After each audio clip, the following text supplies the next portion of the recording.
Pour réaliser cette opération, nous devons pouvoir disposer du matériel ordinaire d'un établi d'horloger.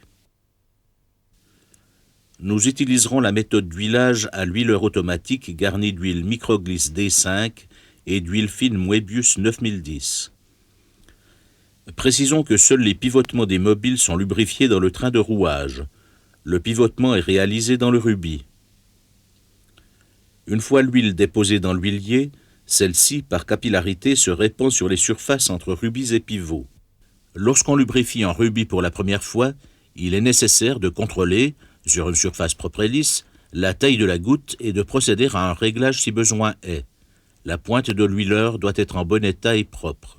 Pour procéder à l'huilage, il suffit simplement d'amener l'huileur à proximité du pivot apparaissant au centre du rubis et de pomper une fois. La goutte d'huile descend alors et se répand dans l'huilier. Le contrôle de la qualité de l'huilage est primordial. L'huilier du rubis doit être rempli aux 2/3.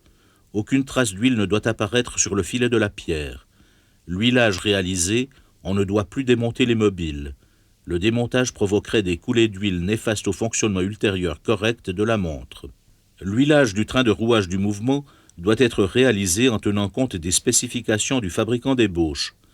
Il est nécessaire alors d'utiliser le plan d'huilage adapté au calibre fourni par les fabricants d'ébauche.